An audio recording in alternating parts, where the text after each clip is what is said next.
Hello, everyone. My name is Lauren Chai, the host of the Solo to Entrepreneur Show, and welcome to today's episode. Today, we're going to be sharing or talking with Ivan Presquito, who is based in New Zealand, Christchurch. And the reason why I've got him today is because he's got an amazing story to share in terms of his humble beginnings towards his situation right now. But before that, I knew Ivan through a networking group all the way in the US. Am I right? Yeah, we met in the US, isn't it? So although we're like That's really right. close with Australia and New Zealand, we met in the US through mutual connections. And what I know of Ivan is he is in the development side of things, but that was not his initial journey towards being a developer. So Ivan, explain to us how that journey came about because you started as an accountant, and I know everyone's journey is very different, like even for myself as a musician to an educator to me as a business advisor. So from your transition to a successful developer in Christchurch, tell us very briefly about your journey for that transition. Everything happened by accident, actually. I moved to New Zealand in 2011 looking for an accounting job, and then earthquake happened in the country. I feel like so unlucky. I couldn't get a job, and then finally, after a year, I was able to, because of the earthquake in Christchurch, I was able to get a job as an accountant, and it's a construction company. And then I managed to grow that business from $20,000. That's my boss money, from $20,000, and it became 50 million in just 2 years and 7 months. Then after that, by accident, I was forced by circumstances. I was forced to help the people that has no job in construction. They got fired from their job, or there's like a downturn at the time. So I helped them out to find job, and I was forced to start my own construction company. But at the time, I don't know how to build houses, but because I have this, I feel so sorry for these people. I spoke to some of the companies to give me some jobs, and I told them that don't worry, I got good guys, the best builders in my books. And then, yeah, from there, I managed to secure a 3 million contracts. But then I got fired after 10 months because I realized that if I am not technical enough with the construction, there's a lot of mistakes that my guys have done. So that prompted me to shift my career from being a certified public accountant to become a builder. I studied carpentry in New Zealand, hence become a builder. So, like the story for success is all quite similar, right? In terms of you took that opportunity, right? Like whatever came your way, you with the circumstance, you saw that opportunity, you took that opportunity, you grew in terms of your skills and you took that opportunity to take those risks and work towards the challenges because people think being a business owner is easy and smooth flowing, but without understanding that there's going to be different sorts and different sets of challenges that we have to face as entrepreneurs itself. What was the toughest challenge that you have faced and the biggest lesson that you've learned from that challenge? So the first challenge was I'm not so technical enough. I thought running a business is easy as because I can easily get a job contracts from the main contractors around the city using my connections. But then the challenge at that time is I'm good at managing a business, running a business, but I'm not good at the technical side. I don't even know how to drive a trailer at the time. I don't even know how to use a hammer drill at the time. So I think the challenge at the time for me was I really need to study the technical side of things. So I managed to finish a hurdle. And then the second is the costing. Because there's like, at that time, we're building garages for a start. And what I noticed using my skills in numbers is that within 2 days, I need to finish the house in order for us to make money. Mm. On the third day, we will lose money. So I managed to set up some systems and procedures to address that problem. But then the third problem that I have was capital. Christchurch 2011, being a migrant is quite tough. I don't have access to capital. I don't know anyone who will trust me to lend money. So I think capital is one of the biggest hurdle, but it's not impossible. As if I may say, a lot of people are saying it's difficult to start a business with what I'm doing because it entails a lot of capital, but um, it's not impossible. I managed to do it. It started when I bought my first house, and then I have to sell it. I bought my first house for 400,000 in paper. Before I managed to move in, I was forced. I can't settle, so I forced to sell it. Sold it, and I managed to sold it for 80,000. So I made 80,000 in that deal. So that So I'm hearing that there's a lot of stages of lesson throughout that journey, right? And it's how quickly you learn those lessons. And from the beginning, it seems because you were a certified accountant to be a developer, you had to learn the practical skills, and in order to be profitable, you had to learn it as quickly as possible in order to be profitable. correct. And not only that, initially I thought my business model is just construction. What can go wrong? All I need to do, find a contract, get my guys to do the build and make money. But then I realized there's no money in construction, and it's you are at the mercy of the main contractor. So I, when I look around, a lot of companies are going under here and there with their construction model as a business. So I need to shift quickly as much as I could into something else, and that So, something else so I is like that though, because like it's your mindset at that particular time is all right, you're don't want to settle, right? Because a lot of people tend to just settle, right? Especially people in the construction world. They're like, you know what? It pays the bills, it's good money, and that's it. It's all right. It's okay. At the end of the day, I can spend, I can go on holiday, and it's okay. But for you, you wanted to bring that whole persona of your development and construction into the next level. And that's something that a lot of people don't think about. So why did you suddenly thought bigger? Because like even for me, like I always think of a bigger picture, but for those of the business owners out there that is listening, like what would you say? Why were you thinking bigger? okay. What's So the drive of thinking bigger, of going bigger? right. So the reason why it's like you go big or you go bust. So if I'm going to maintain status quo, pretty sure I'll be like other building companies that goes under in a couple of years because there's not much margin in it. So it's just hand to mouth profit. There's profit, don't get me wrong, but it's not sustainable as a business. So I need to think of something that is bigger than what I'm doing. But again, the struggle was the capital. So when you start a business, it's not even no matter how good the plan you have, chances are you cannot, there's no way that you will be able to um, follow that plan perfectly. As JT It's said, it's not yes, black and white, isn't it? yeah. So as JT said, always when you have a plan, execute and then refine as you go. So that's what I did back then. I have this plan. Initially, construction, I executed. Oops, not so good. So refined, and the refinement that I did was to be a property developer.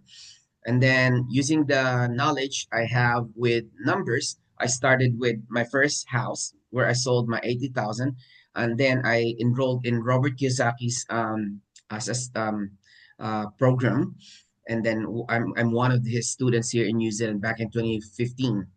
And then I implemented those learnings. And my first deal I made, I bought an old house demolished an existing house and then put 5 units in there.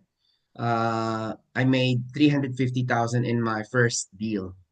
So there's a As lot as of good nuggets there though. Like you started with numbers, right? And your background in accounting helped you through the growth of your business because people are not aware that numbers are very important for growth. Like even when I was studying business, like I needed to know where my numbers currently is and I needed to know how far I want to grow that number within the year and what I'm going to do in order to achieve that number in terms of the figures. But also you talked about you applying what you learned from Kiyosaki, right? Because people Yeah. are like, no, no, no, I'm gonna read books. I'm gonna read books, I'm gonna watch videos, and that's it. But for you to take those extra steps forwards and always a bigger step, right? From applying and transferable knowledge from your past experience and past skill towards the current Mhm. business, because people think if I change business, I'm gonna hang that coat and never use that ever again without understanding that those can be transferable skills to the new business. And then the next step was getting somebody else on board, like mentors and coaches. So what was your thought process at that time when getting coaches and mentors? Like, why did you do that? Okay. So the reason for Robert Kiyosaki at the time, I have this employee mindset. Okay. I was an accountant in big companies and I'm getting a good salary. So I don't have a desire to be a business owner. Okay. I was an employee for Shell, Xerox, Colgate, Palmolive, Mitsubishi Motors. So I'm making good money. Entertaining a business is not in my radar. So when I sold my first house, at that time, when I moved to New Zealand, my salary at the time, my entry level salary was 40,000 per annum. For reference, that is a minimum wage in New Zealand. I'm making more than that when I was in America and in Philippines. So, but I just need to get that just to have a job. And then when I sold my first house, I'm like, geez, 40,000 per annum as an employee in property, I made 80,000 in just like that. So from there, it's like a light bulb moment. I need to learn how to do property. So straight away, I Google the best property book I can find. That Robert Kiyosaki. And then after a month, true enough, they have like a road show or a seminar in Christchurch. I attended straight away, and then after that, after the free event, paid seminar, and then I wanting to have mentorship because I believe I'm not the smartest person in the room. I need a guidance of someone better than me. Even in life, I always believe that there's a supreme being higher than everyone else, higher than me, who created me. That, it humbles us as a person. Because if you believe that you're the smartest person in the room, you're not going to grow. There's no room for you to grow because you are the best. But if you are going to accept that, there's still a lot of things that you need to learn. True enough, learnings will just come and flow. So I reached out to Robert Kiyosaki, becomes his student. There you go, made money. Then after that, Robert tend to slow down because he's kind of retiring age, and then found this more passionate and more energetic mentor, JT. With JT, brings my business from on the scale 1 to 10. At the time, I was doing on average around 4 out of 10. I thought I was okay, but with JT's one, go, go, go, let's do it. You can do more. I managed to grow my business with JT by around 150 to 200% since then. Yeah, so we're doing everything in property nowadays, and we're not making the money in construction is not really our main bread and butter anymore. There's because in within property development, we make money by buying land, subdividing, buying existing property, demolishing, and uh, building in it. But it needs to be strategic. The property that you need to build on those particular area or land needs to be strategic in such a way that you need to know the demand of that particular area in order for you to make money. Don't just Yeah, do. so like all industries, right? You don't just jump into it without understanding the business as a whole. You don't just see a profit at one particular time. It's asking the questions, how far can you make profit where it's a consistent basis rather Yeah. than just January and just December. Like what about the rest of the month, right? So it's projecting how else you can bring in the revenue and what else you can bring in the revenue. Like you said, the subdivision, buying land, the expansion, Mm. the refurbish of a building or whatever construction people do. But it's all those different revenues that comes in that makes your business sustainable and making it able to grow. But with that journey with yourself, right? Because people always say, okay, I'm gonna make more money and then I'm gonna get a coach. So for yourself, why and when do you know you are ready for somebody to come into the picture? Okay. So it's not true that you need to make money before you get a coach. No. When I enrolled at Robert Kiyosaki's team, my bank account is just $1,000. And I have a credit card with a limit of 10,000. And Robert Kiyosaki's paid mentorship at the time was $8,000. So as a reference, that's a lot of money for me. I Was swipe that my New card Zealand dollar or was that US dollar? New Zealand, but Okay. still, if you have only 1,000 in your pocket, Yeah. having the 8,000, swiping an 8,000 is a lot. But I took the leap of faith and swiped that card, and Close your obviously eyes. closed my eyes, and yeah, because I believe that that the ROI, if I do it right, the 8,000 means nothing. Mm. Any investment in knowledge is the best investment that you can ever have. But that's the thing, right? It's the risk that you took. You were all in on it. And it's not just spending the money, it's spending the money and implementing what you learn, whether or not it's good or bad. Because people don't understand, like it's if you go have a coach, whether or not it's a bad or a good coach, if it's a bad coach, you learn from those bad sides of things and you know not to do what they've done. But if it's a good coach, you know how to elevate that and you have somebody that is the right person to push you through the progress. Like I remember my time when I started going all in was when I lost six figures of a bad investment. And for me was all my profits that came in, I reinvested it on myself on that growth and development. And a lot of people wouldn't have done what you and I have done in regards to going all in because I believe because I gone through the same thing. I believe that for you was you saw a bigger picture and you knew that was where you want to head towards to, but you knew the gap was that assistance from someone that was better than you and bigger than you in order to lessen that gap of success and achievement. Yeah. So speaking of losses, there. So when I started, I made the first one as 80,000. Right, sold my first house and then made 350,000. I feel like, geez, I'm so smart. Like I'm the best. I'm the GOAT. So I keep doing it until I feel like 2015, 16, 17. I haven't counted, but there's just so much money. I feel like I made my first million at the time, and my attitude at the time, me, I'm so good. And then, because while I've been, I studied under Robert Kiyosaki, at some point I kind of like, nah, I don't need them. I don't need a mentor anymore.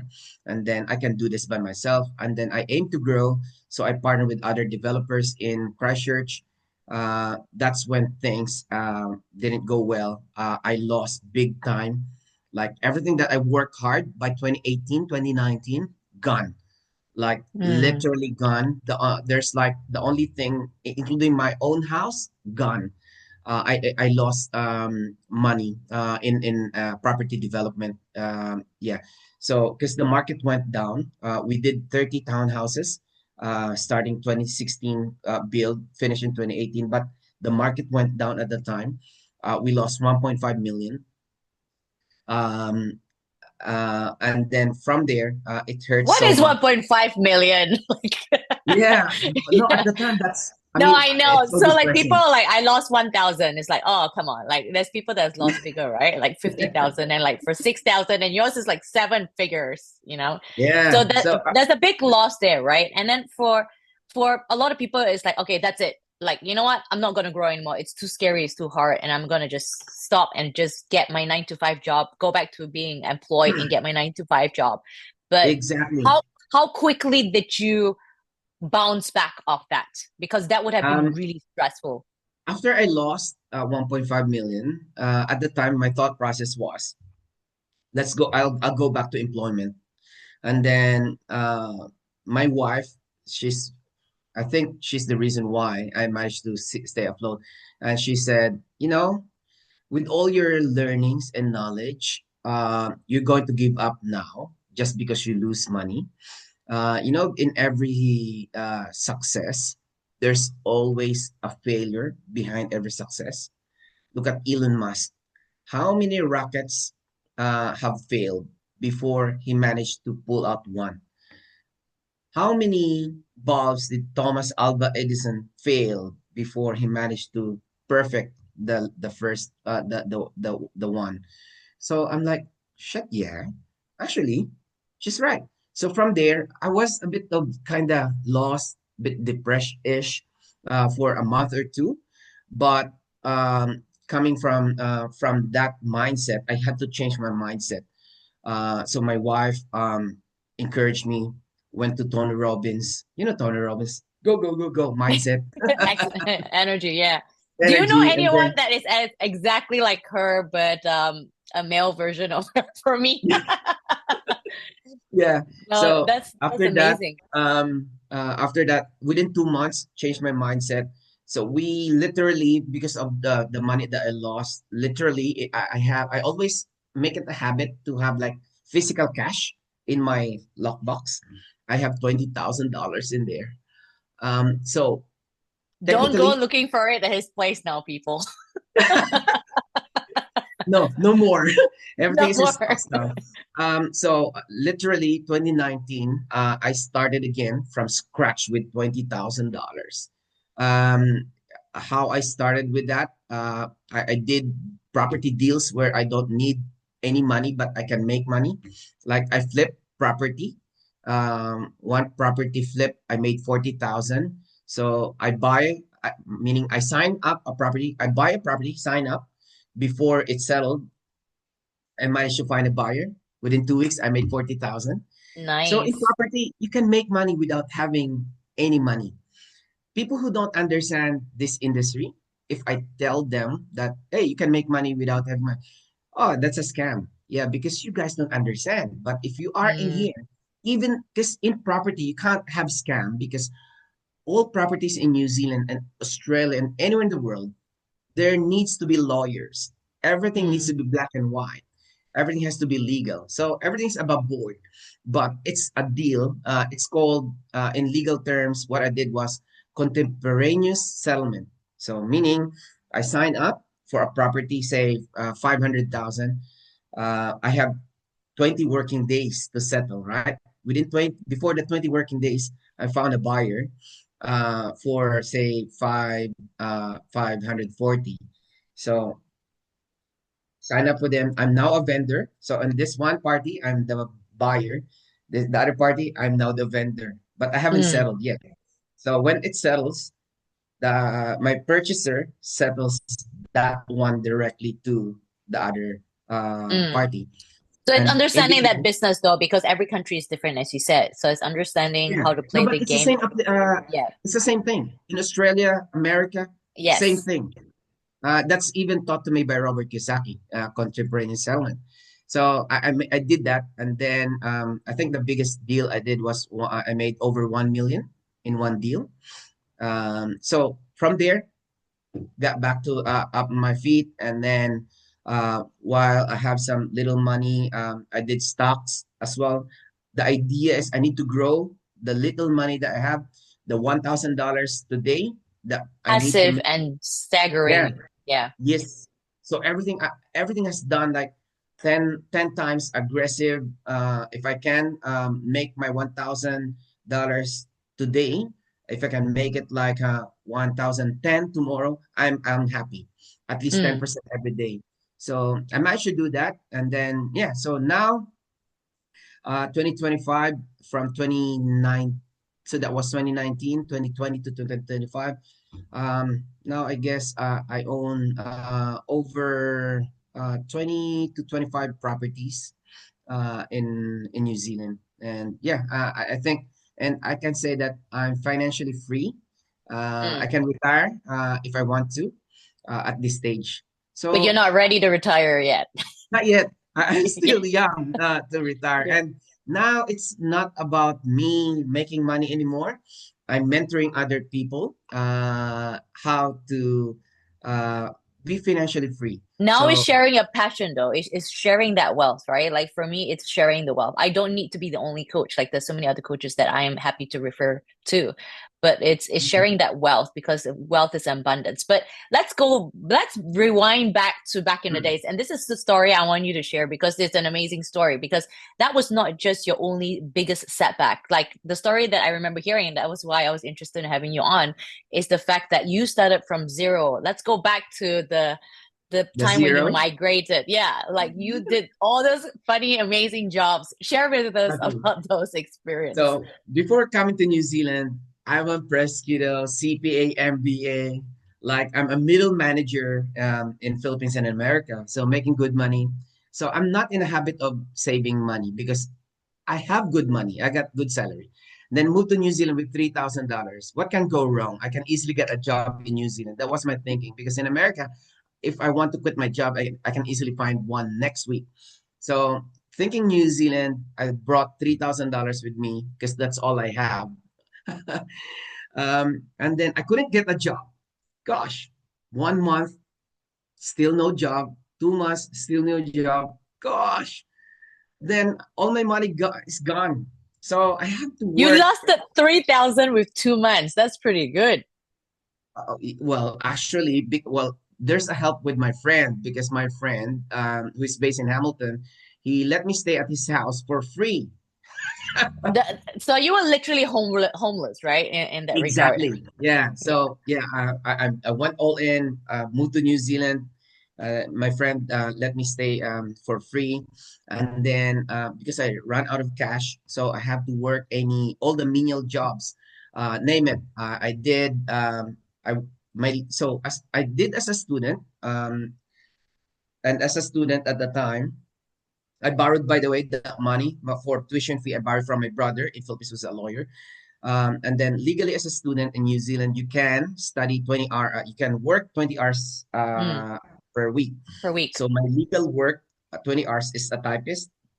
Okay. I get paid minimum wage for that as a typist at night. And then in the morning, I do as a secretary for the Royal New Zealand for Foundation for the Blind. So all the blind people are meeting. They can't see anything. I'm the one that can see everything. So I'm the one typing and taking notes and sending to the head office so that the head office will print it through Braille system. And then so Mm, they pay me for that.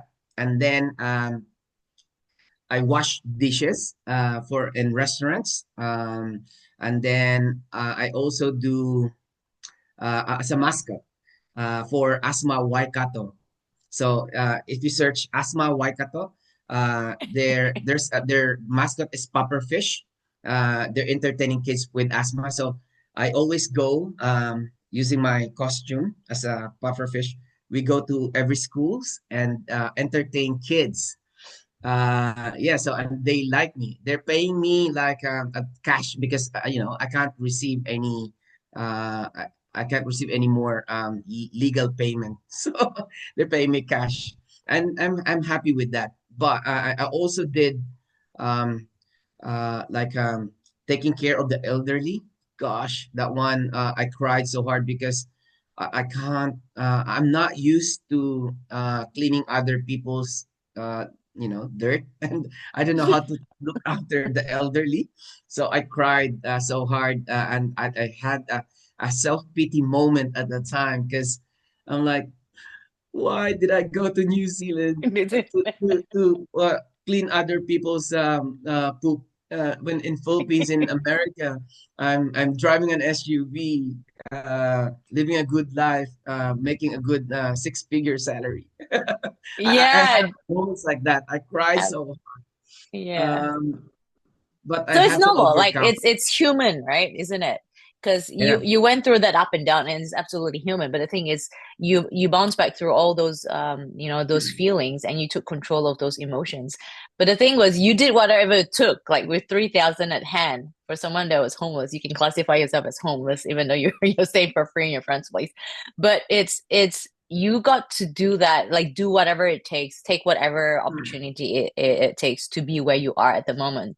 So, that's an amazing story to share too, which people don't understand. And I understand that, from that security of a well job, like I got it. My dad had, my family had, an intervention with me moving to the US. Like this is my second migration, and that had an intervention for me because, I come from a family of doctors.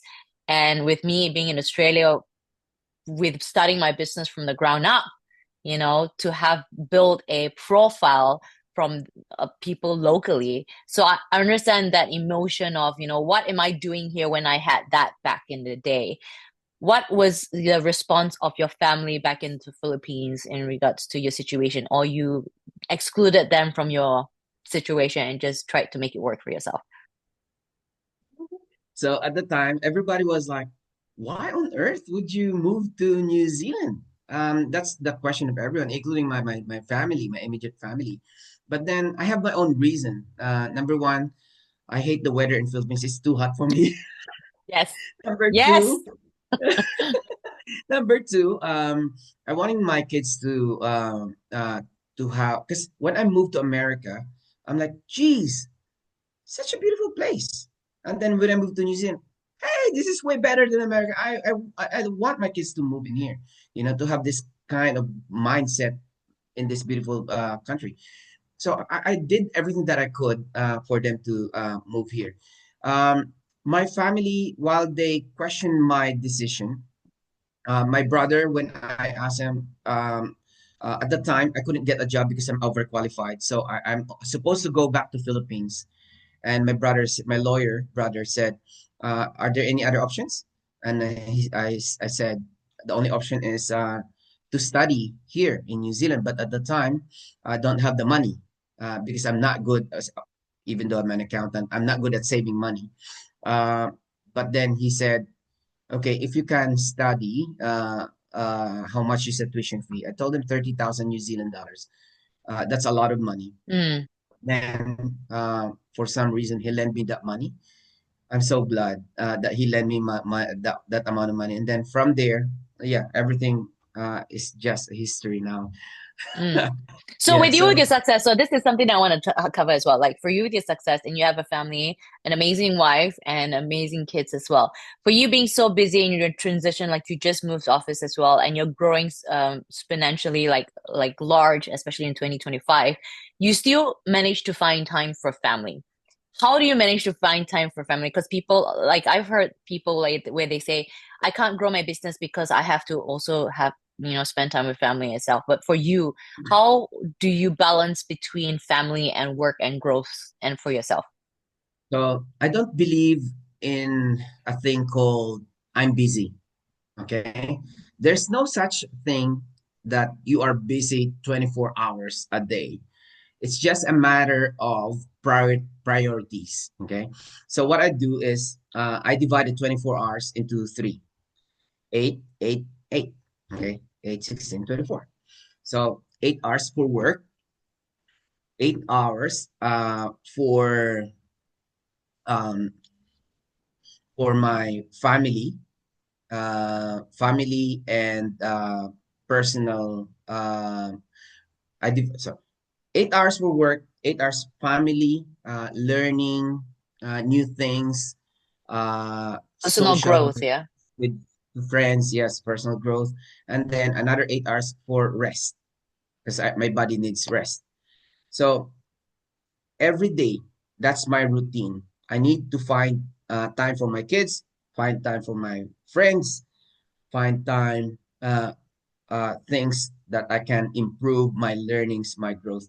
And even on a weekend, I have as much as possible, I have to Saturday, Sundays, as much as possible. Those are for Saturday for my family, Sunday for church, for my faith, spiritual growth. Yeah, so that's how I divide my time. There's always time. There must be time for everything. You can't just focus on 100% work, work, work. You will be you'll be overworked if you do that. You can't just focus on family and friends because you're not going to grow Mm. uh, with doing that. So everything has to be balanced. So with Mm. the 888, that seems to be working now. But let's say someone at the moment is tight with money, right? Or they have a lot of debt that they have to work on, or they're growing, right? So would you say to apply still the 888, or would you say to do as much as possible with the growth, but still have time for family? So that means Right. it's managing time for the weekend instead of sacrificing the 2 weekends. It's working a time where you still expand that growth in terms of how much work you do on the business? Yeah. What would you Okay. suggest? So I am a proponent of financial freedom. Most of the people around me, especially my friends, I got friends who are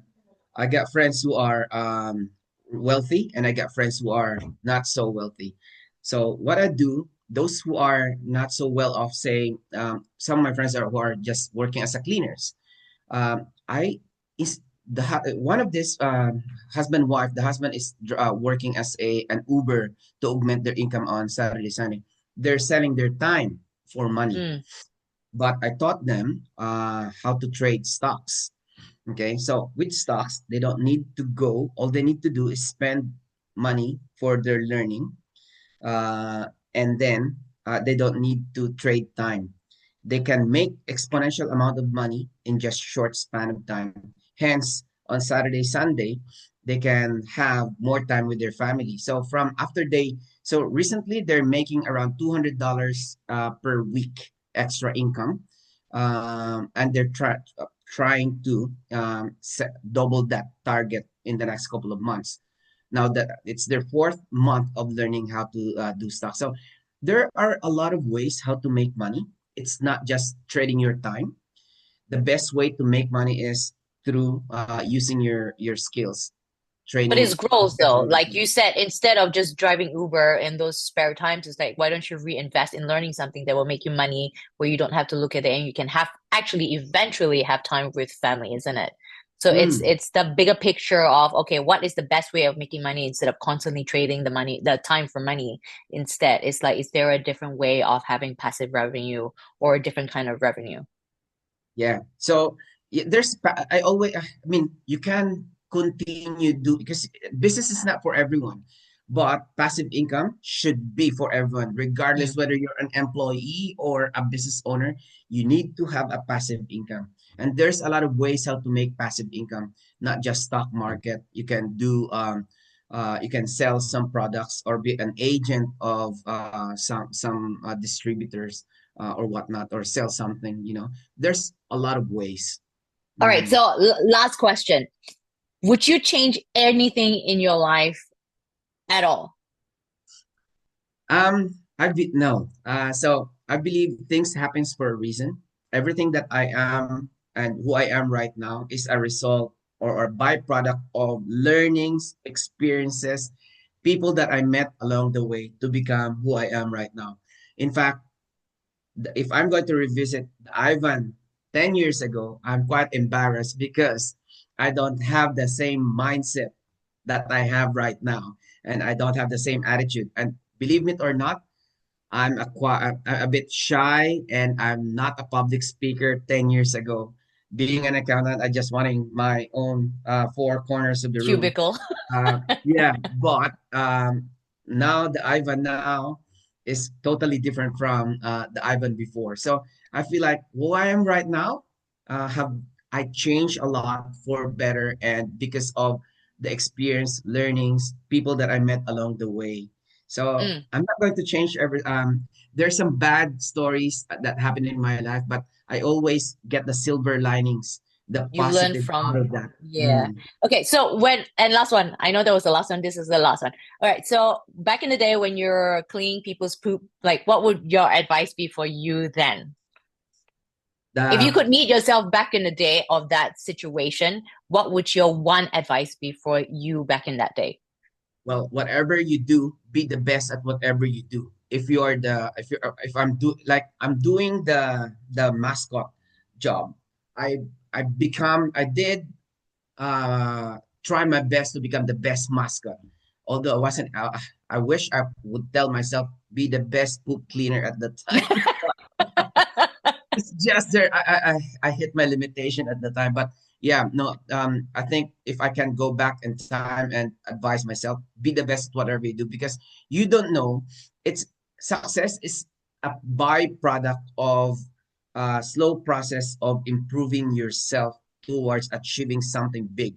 But if you're not going to start and give your best, you cannot achieve. You cannot go to the the last step, the end goal, if you're not going to jump and give your best towards being achieving the best version of you.